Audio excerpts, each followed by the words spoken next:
C'est l'heure de Gatingo sur TV Africa. Mesdames et messieurs, bonjour et bienvenue. Deux responsables de l'État islamique activement recherchés au Burkina Faso sont arrêtés au Niger. Abou Mariam et Sita Oseini ont été capturés les 6 et 7 juillet 2023. Les têtes de ces terroristes, dont l'un est de nationalité nigérienne, ont été mises à prix au Burkina Faso pour participation ou complicité dans la planification ou la conduite d'actes terroristes. Mohamed Ould Cheikh El Ghazouani, le président mauritanien, a regretté le retrait du Mali de l'organisation du G5 Sahel et de sa force conjointe. Le président mauritanien estime que le retrait du Mali les a rendus vulnérables et les a privés de l'apport précieux d'un pays frère. Ces déclarations du président mauritanien ont été faites lors d'un discours prononcé à Nouakchott à l'ouverture des travaux de la 4e session de l'Assemblée générale de l'Alliance du Sahel. Mohamed Ould a par la même occasion plaidé pour le retour du Mali dans l'organisation.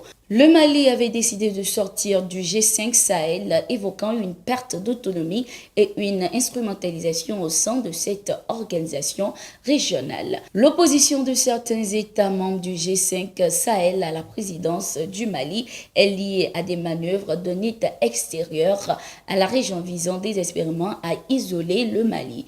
De cette situation, le gouvernement de la République du Mali déduit une perte d'autonomie, une instrumentalisation et un dysfonctionnement grave des organes du G5 Sahel. En conséquence, le gouvernement du Mali décide de se retirer de tous les organes et instances du G5 Sahel, y compris de la force conjointe, avait affirmé le gouvernement malien. En Centrafrique, le président Faustin-Archange Touadéra a présenté le projet de nouvelle constitution devant les responsables de la campagne référendaire ce 10 juillet 2023.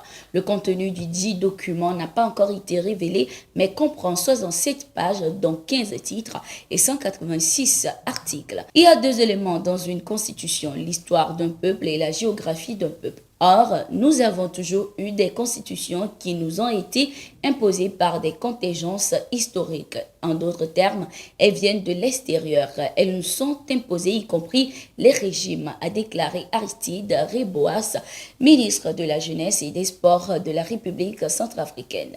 Ce jour marque le début d'une nouvelle étape dans la vie de la République centrafricaine. Les Centrafricains ont décidé de se doter d'une constitution qui répond à leurs besoins, a indiqué le gouvernement de son côté. Le vote pour ce référendum aura lieu le 30 juillet 2023, une date annoncée par Faustin-Archange Touadéra. La campagne référendaire débutera le 15 juillet et prendra fin le 28 juillet.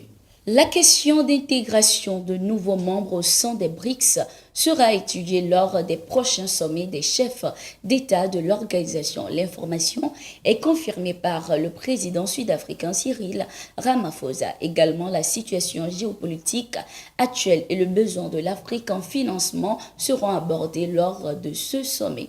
La particularité du sommet est que de nombreux États manifestent un grand intérêt à y assister et 11 ou 12 veulent rejoindre les BRICS.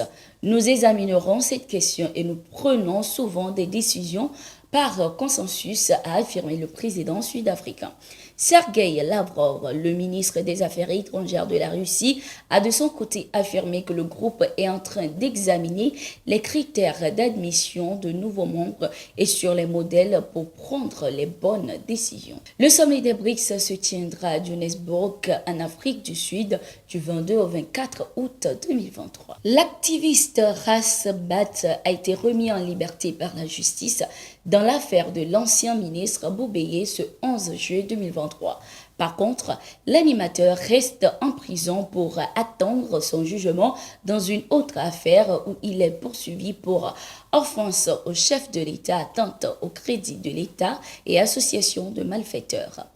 En détention depuis mars, Rasbat avait déclaré que l'ancien Premier ministre Soumelou Boubeye Maïga avait été assassiné. Nous sommes arrivés à la fin de ce numéro de Gatingo. Merci d'être resté avec nous. Nous sommes en continu sur nos différentes plateformes et sur notre site d'information, le www.touafrica.com.